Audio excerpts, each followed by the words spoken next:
On tonight's AEW Dynamite, Jon Moxley squashed CM Punk and unified the AEW title. On a scale of 1 to 10, how surprised are you to hear that CM Punk went into business for himself and has lost favor with the AEW locker room and fans? Also, do you think that this was the correct way to book this title match? So I'll get to the match in a minute because that's fresh and that's kind of still sitting in. I watched it about 30 minutes ago. How surprised am I that CM Punk went into business for himself? A 3 out of 10. 3 out of 10. And that's only because I thought he'd make it longer than this before he kind of was exposed for who he really is and being back into business for himself. We've seen signs in the past. This is who CM Punk is. I don't know why anybody's fucking surprised. I don't know why we've painted him as savior. And I don't know why he doesn't need to be a savior. Pro wrestlers should be in business for themselves. It's not the wrestler's job. It's the company's job to keep these guys in check. And no matter what CM Punk has tried to like portray to us otherwise, this was always CM Punk's plan, was to come back and be the guy. But let's talk about first kind of the information that we've had on CM Punk. It's been in front of our face the entire time. And let's not pretend to be surprised that he might be an asshole, right? Now, we know he's been kind of cold and heartless to fans. That's not new. That's been known by a lot of people. Yep. His best friend sued him because he put him in a bad situation on a podcast. That's not new information. We've known this. We've known this about CM Punk. CM Punk felt entitled. He needed to be in WrestleMania. He should be the main event, even though at no point in time you can argue, I'll argue back, he was never the biggest thing in WWE. He was a big thing, but he was never the biggest thing. And at the point in time where he was possibly number 2, unfortunately for him, The Rock decided to get back into the business. And The Rock told him, The Rock tweeted at him, it's simple. It's simple business, CM Punk. The Rock is the main event of WrestleMania because The Rock draws more money in one night than CM Punk can draw in an entire year. I don't know if that's still true. CM Punk was a pretty big draw for a hot minute, but he's definitely cooled off after tonight. Let's talk about the fact that the only time CM Punk really became a mainstream star, and not an IWC darling, but a mainstream star where everybody was watching him, was when he started complaining about the company, when he started just airing grievances that were said online. He likes to talk about how, well, Twitter's not the real world, except that he got famous by just echoing Twitter sentiments. That's what he did. Everything that Twitter and the IWC were mad about is what he went on TV weekly and bitched and complained about. I enjoyed it though, so I'm not complaining there. Truth is, Punk peaked around 2011, around Money in the Bank, around the pipe bomb promo. And he was never the guy. Even in his biggest moments, it was still the Cena era. It was still the time of Cena. Now he's 43 years old, okay?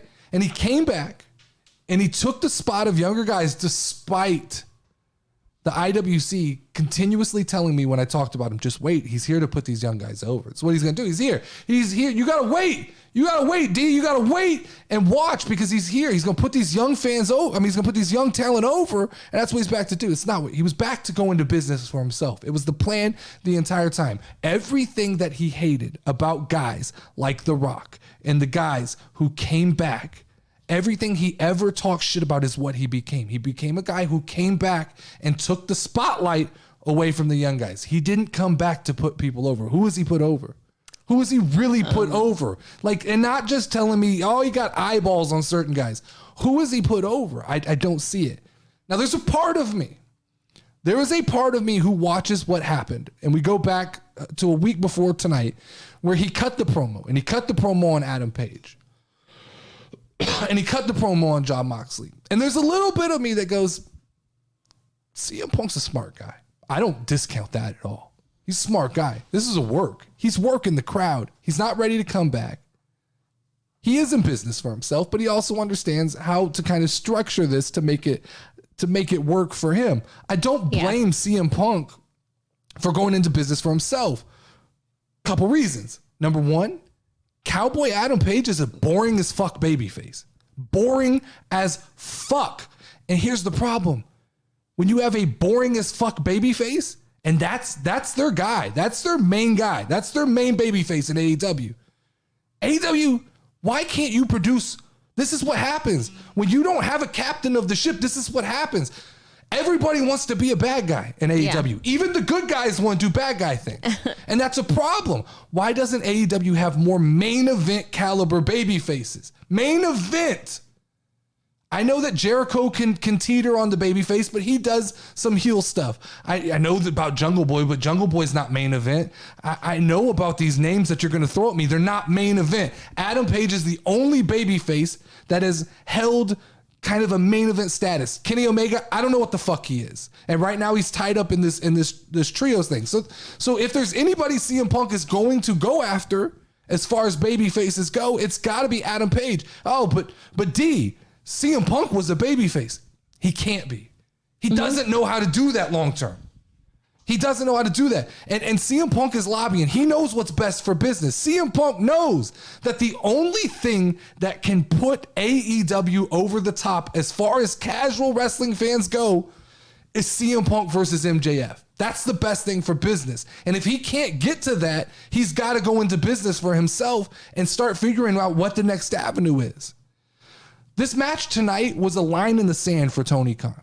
It really was. It was a line in the sand because you had two options. A, you could have this match play out exactly the way it did. A squash match. You fucking squash CM Punk. You try to pretend that the injury was but this was a squash match. They squashed it. They put it in.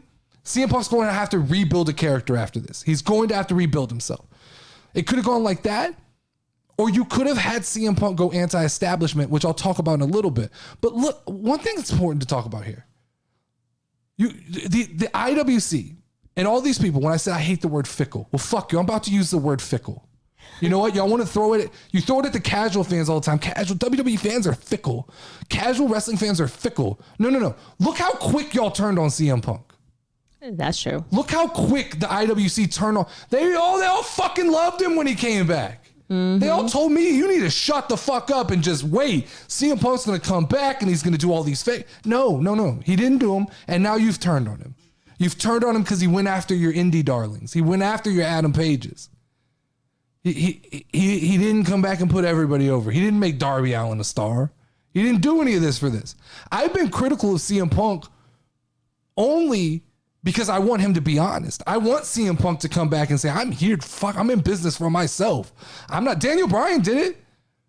Bryan Danielson came out and said, I'm not here to put all these young kids over. Yeah. I'm here to wrestle and to make myself look good. And CM Punk should have been right behind him saying. And there's nothing wrong with that. Not at all. Just be honest about it. Not at all. You're a big draw. CM Punk's a big deal. Fuck Eddie Kingston and fuck all these guys in the AEW locker room who try to pretend like CM Punk coming back, like we didn't want you here. Yes, you did. When CM Punk came back, you had a prime opportunity, AEW. All eyes were on AEW. Yeah. Everybody. Eyes, your eyes, everybody was watching and they fucking shit the bed when it came to CM Punk. But you know what this is? What? This is what happens when you let fucking inmates run an asylum. When the patients are running the asylum, this is what happens. When you don't have anybody. You don't have anybody telling these guys, no, that's not what we're doing. You all can't do what you want. This is what happens. This is the metaphorical social experiment that happens, and it happens in every company, not just wrestling. In every company, there are a group of lower level employees who band together and they sit around in the break room and they talk to each other and they go, we could do this so much better. Fuck the guys who run this company. They don't know what they're doing. We could do this so much better. And it always happens. 2 or 3 guys break off, they start a company, and 6 weeks later, they don't have a job because they couldn't do it better. Yeah. Because they couldn't make the hard decisions.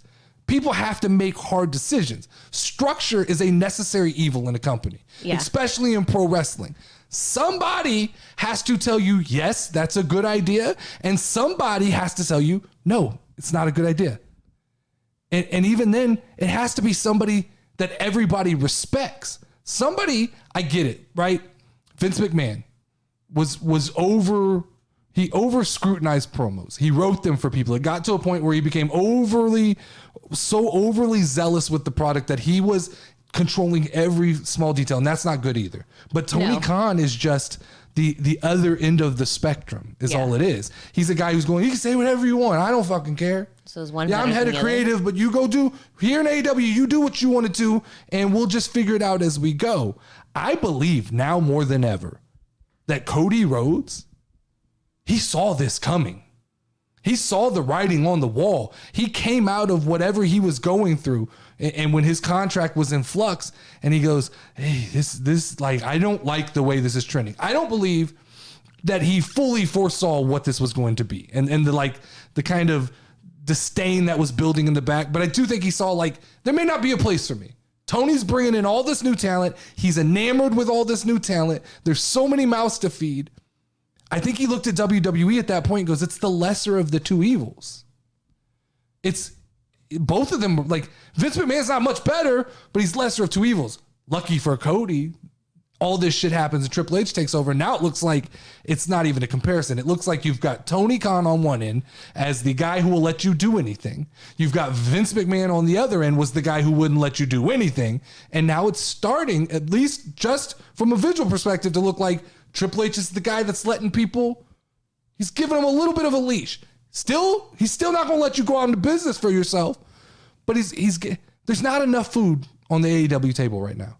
And guys like CM Punk, they have to go into business for themselves. And I also think that Tony Khan has hung his hat a little too much on, you hear the AEW people, when I talk about there's a split between AEW and WWE, right? Yes. That WWE's killing them. They all argue, no, AEW's winning in the 18 to 49 male demographic. You guys are hung up in the past with that shit. That's not the only demo that matters to pro wrestling anymore. In fact, that demo is so spread out. The 18 to 49 male demo is so fucking, like, it's so, that group of people have so much content they consume. They consume Marvel, Star Wars, video games, Twitch streamers, NFL. Like that group is so all over the fucking place. I see people who watch wrestling for 4 or 5 weeks, then they're gone and they're watching the NFL. Or when the NFL starts, they're done. UFC takes a big part of the audience. The demo doesn't matter anymore. There's everybody. Look in a wrestling crowd, especially WWE. There's everybody. There's women, moms, grandmas, kids, babies. There's a little bit of everything. So you can't, AEW puts all these eggs in this basket of like, we just got to win the fucking hardcore wrestling demo. It's not working. It's not working. The way you're booking this shit's not working. There is a reason. And this is a little off topic, but I'm going somewhere with this. There's a reason that WWE doesn't want its women's wrestlers on OnlyFans. There's a reason. It's perception. Yeah. It's perception because parents don't want their kids, and you can talk about it's 2022 and you women's empowerment shit, that's fine. But most parents don't want their kids to grow up and be on OnlyFans. True. It's not a dream of the parent. It doesn't make you fucking close-minded. That's just the truth. Most parents don't fucking aspire for their child to do that. WWE wants to control its characters. It's why someone has to say yes or no. Someone has to be the captain of the ship. And Tony Khan, he doesn't have that cachet. Even now, if he's trying to reel it all back in, he doesn't have that. He doesn't have that respect, especially after you let the inmates run the fucking prison. It's like a rookie football coach or basketball coach coming in to a team full of veterans. They don't listen. They don't respect you. Yeah, you're a fan and you let us do whatever we want. And that was cool. But now that you're going to try and fucking like organize this thing, we don't want any part of that. Yeah. There was a reason that Vince McMahon could be Vince McMahon. It was because people respected the shit he had done up until this point. And even if you thought what he was doing was wrong, you still had to go, yeah, but he's still Vince McMahon. Yeah. Like I said, this isn't new information. CM Punk, he didn't come back to put talent over. He wasn't here to make Hangman Adam Page look good. CM Punk strokes CM Punk's ego. That's what he does. CM Punk understands what it takes to be a commercially successful wrestler. As much as he may hate that, he may not want to admit that, but CM Punk understands what WWE did for him and why it was, and why commercial and casual fans matter. CM Punk actually is one of the better wrestlers at balancing those two aspects of being a pro wrestler. He's pretty good at being an IWC darling and getting the attention of the casual fans. And so what does Tony Khan do? He destroys CM Punk tonight. I told you. But you told me, but it's, yes, he had a broken foot. But his foot's been broken. And the day he broke it, you had an option. You didn't have to have Punk to drop the belt tonight. You could have had him relinquish the title the night he broke his foot. Come out and say, guys, fuck, broke my foot. I'm going to relinquish the title. I will be back. That saves CM Punk as a babyface. 100%. You can put him on the shelf. Then when he's fully ready, you don't have to play this game where people are getting tired because just like WWE, when the real champion's not around, people start going, what the fuck are we doing? This is scripted. Yeah. It's not real. Like, I get when someone like Francis Ngannou goes missing with the title belt. That's a real thing. He's a real fighter. Yeah. When Roman Reigns and CM Punk go missing, you go, can't you just write the belt back into the fucking story? And then essentially that's what they did tonight. But you should have had him drop the belt when he was first injured. All of this buildup, all of this hype, all of it for a fucking 3 to 5 minute match. Yeah. I would have been pissed. Me too. I mean, me too. The fucking way they built this up. And thank God, now I get why they took it off the pay-per-view. All of this, and I get it, CM Punk was hurt. But all of this shit, all of this buildup, all of this talk for CM Punk to get squashed. And what? What did this do for anybody? What did this do for Moxley? Oh, Moxley destroyed CM Punk. He was fucking crippled.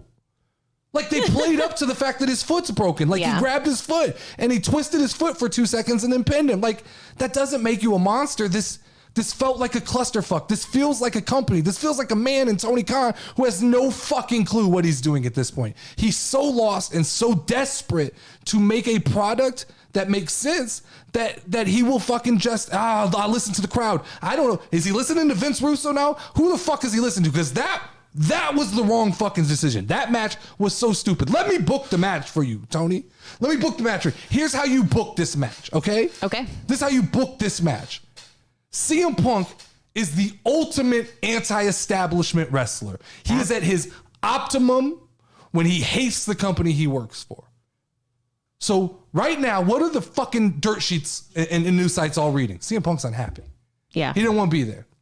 Fucking lay into it. He went off script. Have CM Punk walk out tonight. Walk out, look John Moxley in the eyes, fucking throw the belt at him and go, I don't fucking like the pussies that are in this company. If Adam Page gets his feelings hurt because I cut a promo, fuck him. If Tony Khan gets his feelings hurt because I went off script, fuck him too. Fuck all you. I don't want to be the champion for a company who does this kind of shit. Have him throw the fucking belt and walk back out. And Moxley epic. gets to hold both belts. And so then Moxley can go on defending it and be the company man. And CM Punk can now be your anti-establishment guy. By squashing CM, what are we doing? I mean, is there a chance that was it? Was that the end of CM Punk? I mean, is he done? No, I don't think so. There's rumblings that he could be done because if he's disgruntled and he wants nothing to do with it, here, take your belt, I'm going home. And I don't really blame him. I'm not necessarily on the side that everybody thought. Everybody was like, I can't wait to hear you shit on CM Punk. My stance on CM Punk has always been the same. Mm-hmm. Just be honest. Just be honest. You're a dickhead. But that's okay. But then be the dickhead. We need good dickheads in wrestling. Yeah. And he's good at it. Be that. You're fucking, and if you're working the crowd, great. But the best way was you had CM Punk right where you wanted him. God, he could have been to Tony Khan exactly what he did to Vince McMahon, and you've got the CM Punk back that everybody watches. It's just, I don't know what they're doing. I really don't. I try. I said, I'm going to try and buy into this AEW shit. But after tonight, I don't think I can watch that shit. It's so fucking messy. And now we have I don't know if it's real or if it's storyline, but Thunder Rosa's hurt. They're going to fucking crown a new interim champion. The same thing that we just had to fucking fix with CM Punk. Yeah. We had to book this stupid ass title match to fix the fact that they made Moxley an interim champion and then got all the way to All Out and they need the fucking belt off of CM Punk. Yeah. We're just going to do it again with Thunder Rosa? Like, how can we fucking keep making these stupid mistakes? Step in the ring, if you ready, let's go. Hey, casual wrestling community show. You already know, talking WWE. Keep it rolling and hosted by Notorious Nerdy D. Don't be show that you gon' find. Tune in cause it's online. Hit 'em with a figure 4 leg lock, power driver or clothesline. We bringing that heat like for show, but you